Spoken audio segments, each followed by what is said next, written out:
everybody. Thank you so much for the introduction, and thank you everybody for coming to listen to me speak. Let's see.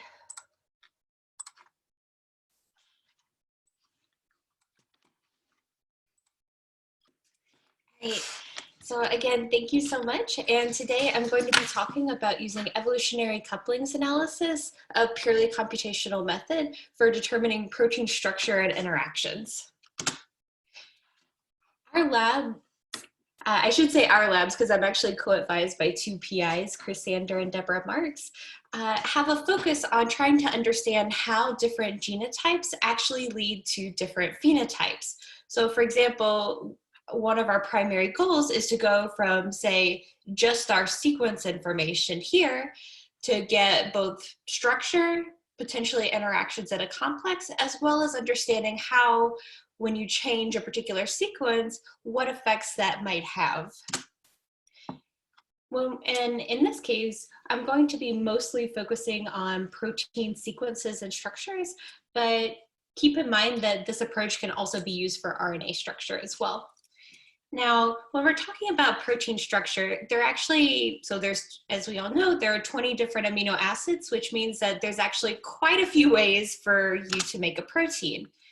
And what evolution does is it actually samples these sequences. So you can see the little stars are here, and those are sequences that have been observed in nature. So maybe this particular sequence is observed in humans, and this one close to it is observed in chimpanzees. So evolution is constantly sampling these different sequences, and the ones that we observe are the ones that have some function. Now, the good news about evolutionary information is that we sometimes have quite a lot of it.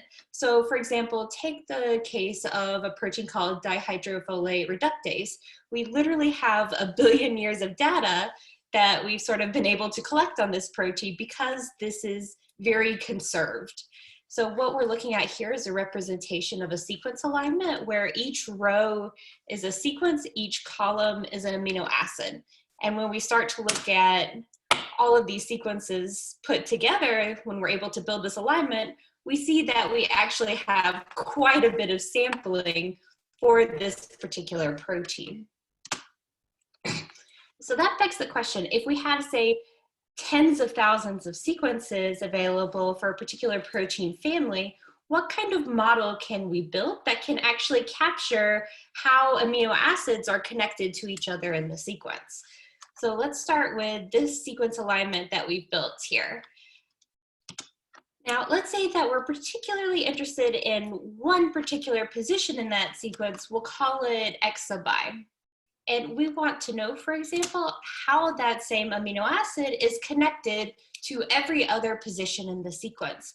We want to be able to actually build a probability model that can say, okay, amino acid I and amino acid J are connected to each other in a way that means that they're more likely to be connected in structure.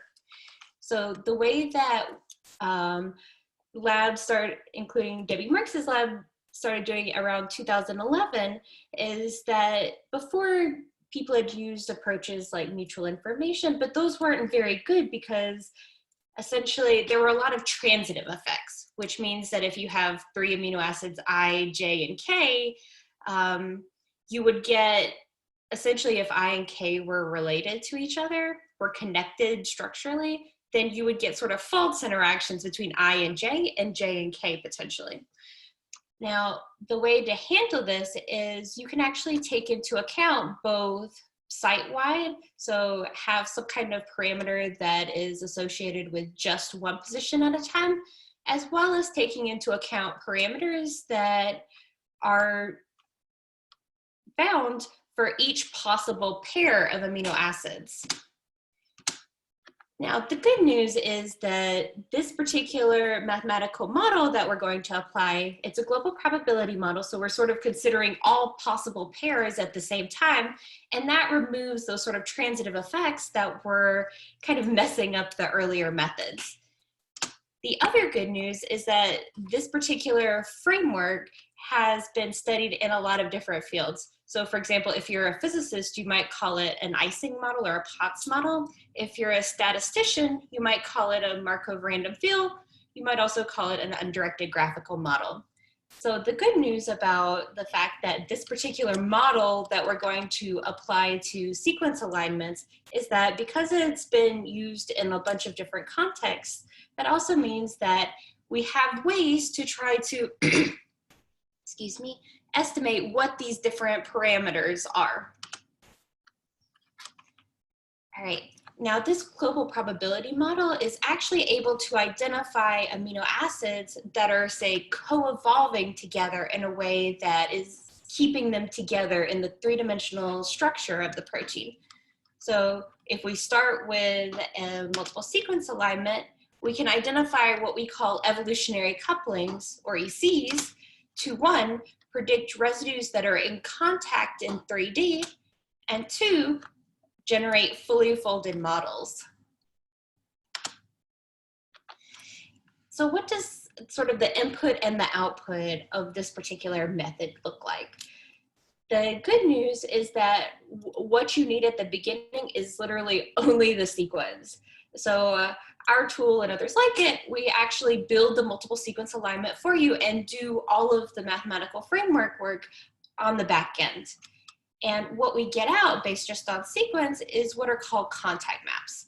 So we have position and sequences, both the X and the Y axis, and we're putting a black dot here where we predict that there is a contact in 3D. So those residues are, say, within 5 angstrom distance from each other. What we have on the right is a contact map that's gleaned from an actual experimentally determined crystal structure. So again, each blue dot is where there actually is a contact in the 3D structure.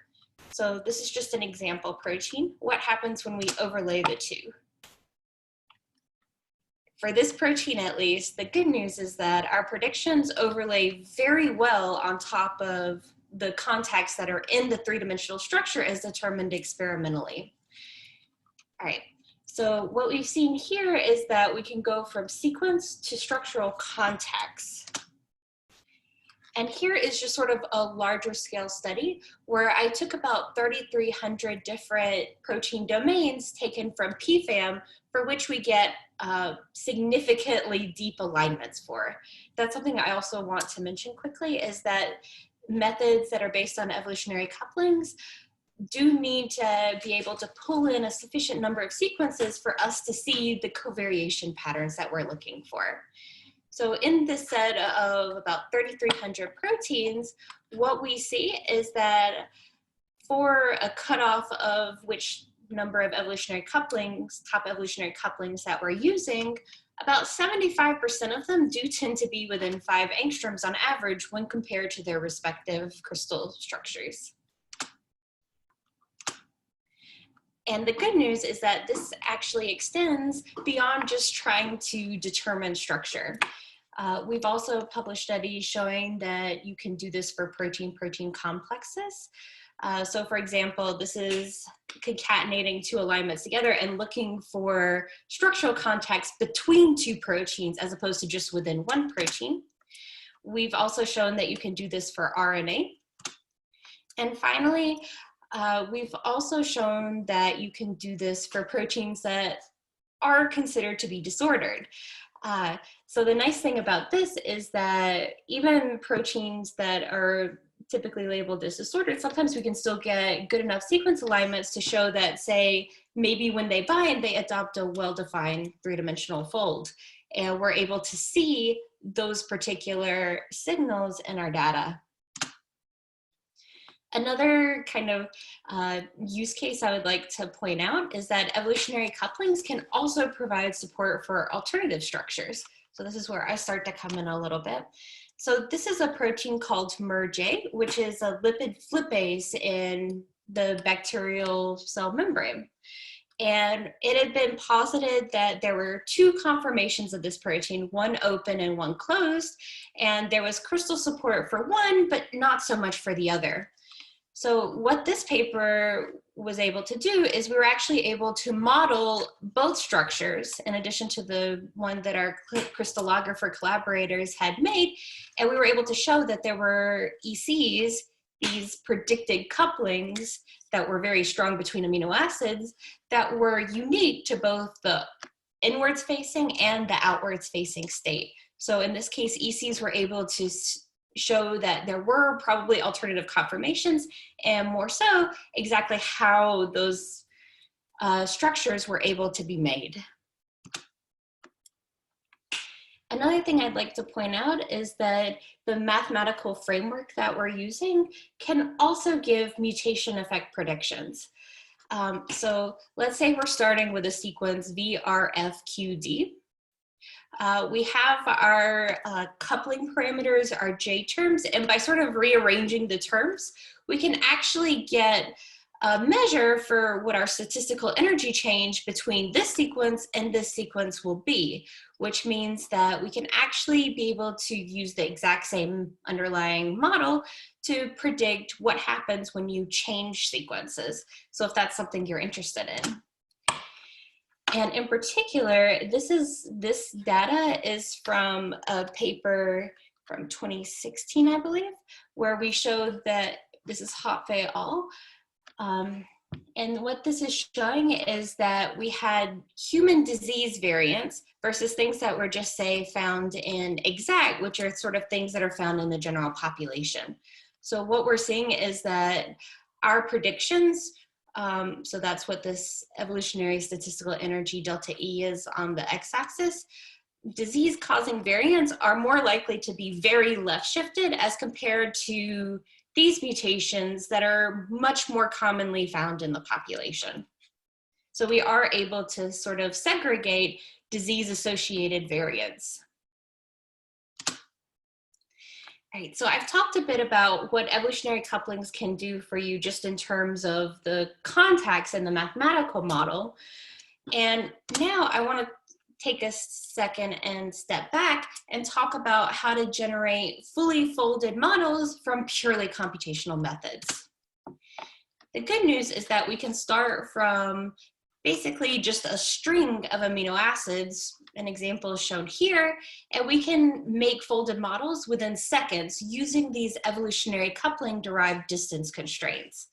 So what we do is we take our top evolutionary couplings pairs. So again, these are amino acids that are covarying together throughout evolution in a pattern that's consistent with being in structural contact.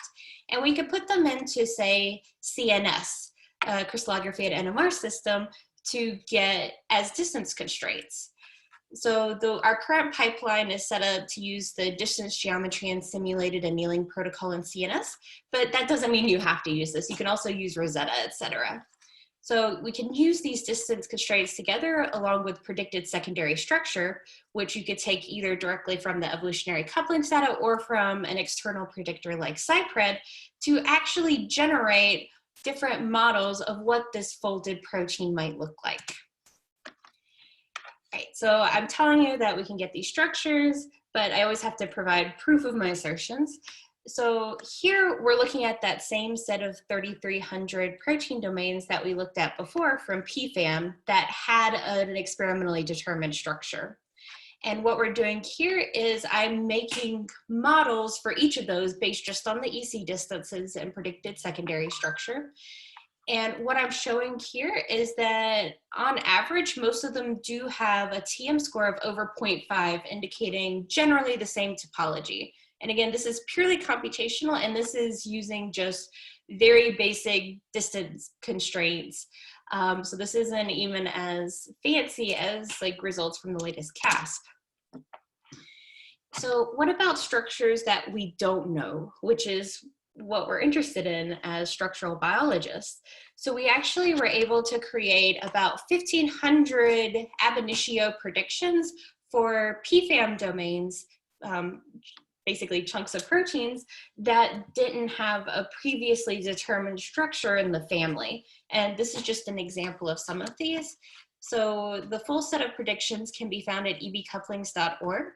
I also now have results for about 9 to 10,000 human proteins as well, and we'll be uploading them soon to ebcouplings.org as well.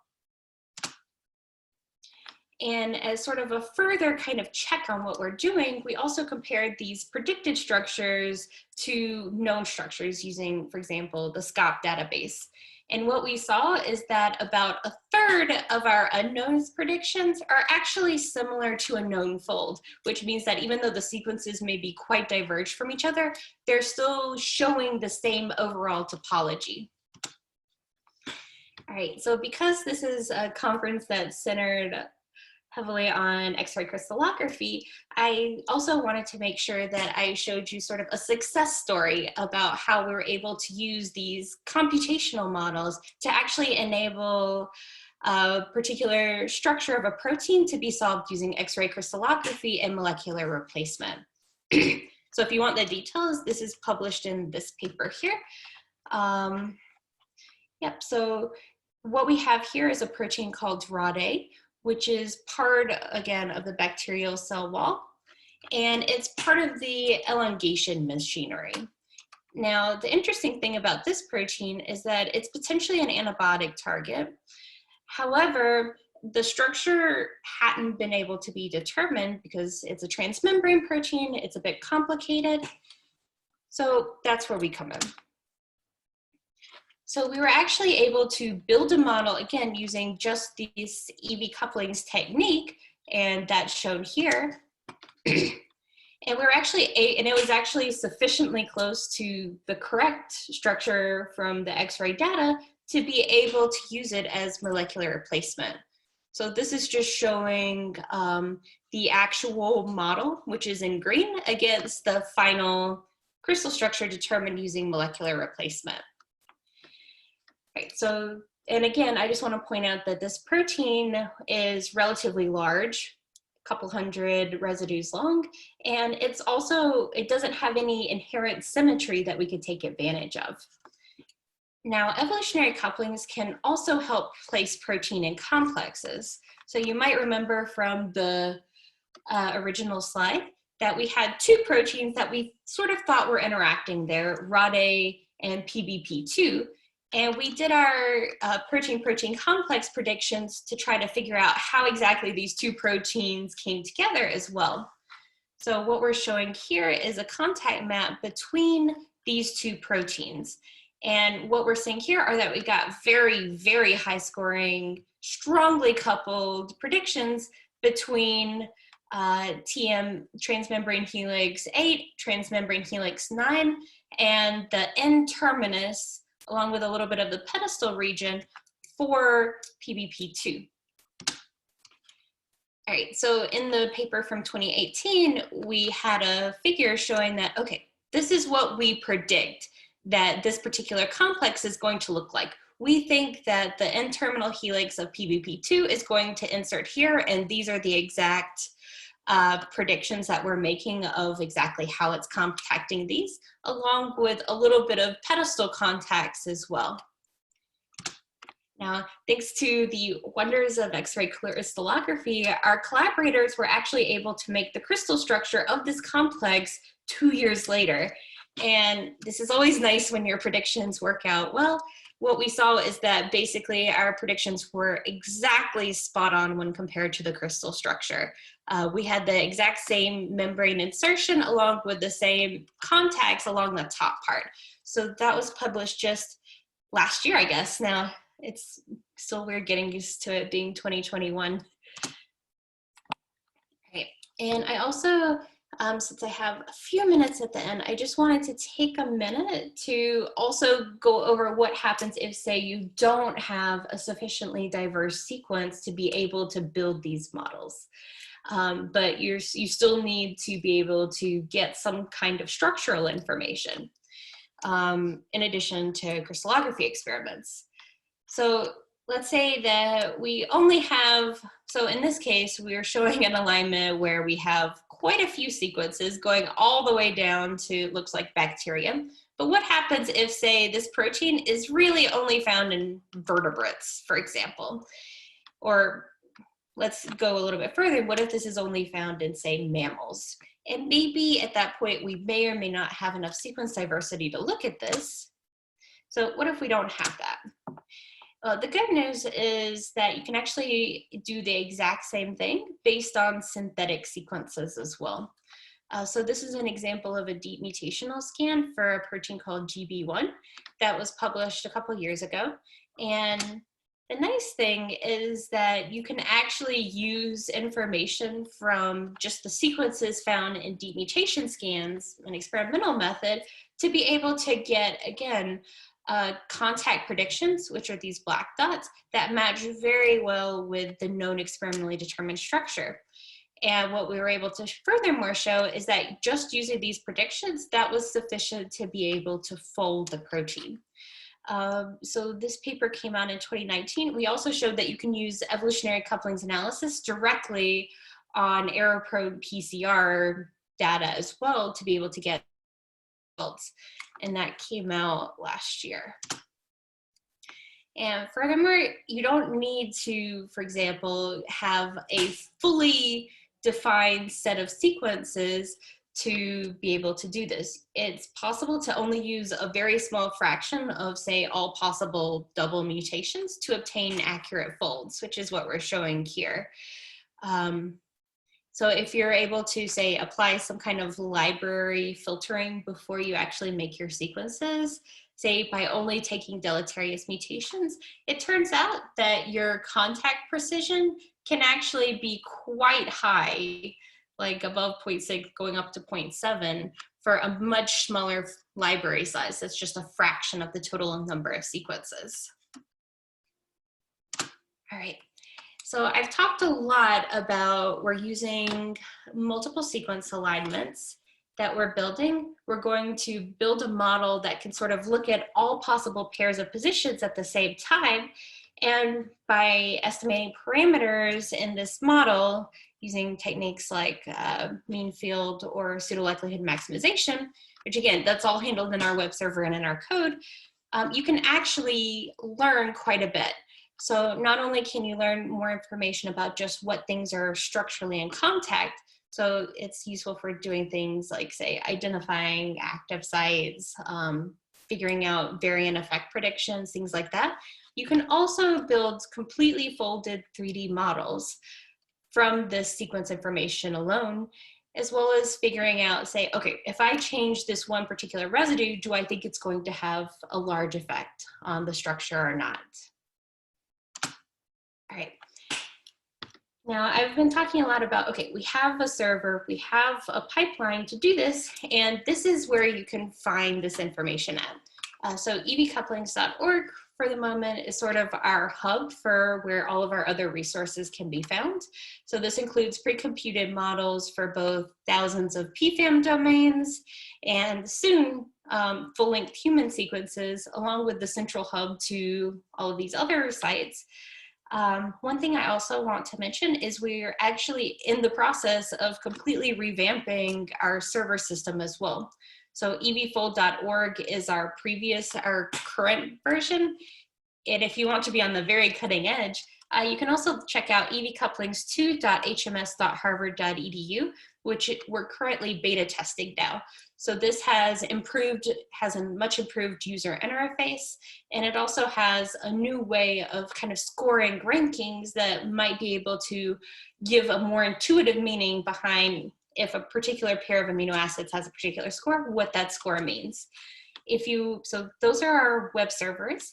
If you want to, say, download the code and run it locally for lots of proteins, you can find all of our code here on GitHub at github.com/debbiemarkslab/evcouplings. So this is really useful if you want to either run a lot of proteins or if you want to run very large proteins all at the same time. And if you want to get in contact with us, check out our lab website. And with that, I would just like to take a minute to thank my lab, along with all of my wonderful lab mates. So my PIs are Deborah Marks and Chris Sander, who are absolutely wonderful. And in particular, the papers that I sort of highlighted in this talk, Thomas Hopp, Nathan Rollins, and Anna Green were some of the primary authors on them. I'd also like to thank the rest of my absolutely wonderful lab. And I'd also like to give a big thanks to our collaborators, Andrew Cruz, and a few other professors as well, who are the crystallography experts who we worked with to actually get the structures of Rod A and PBP2. And in particular, I'd like to thank Megan Schoen, who is an absolutely wonderful, amazing crystallographer. And with that, thank you so much for attending my TED Talk. Any questions?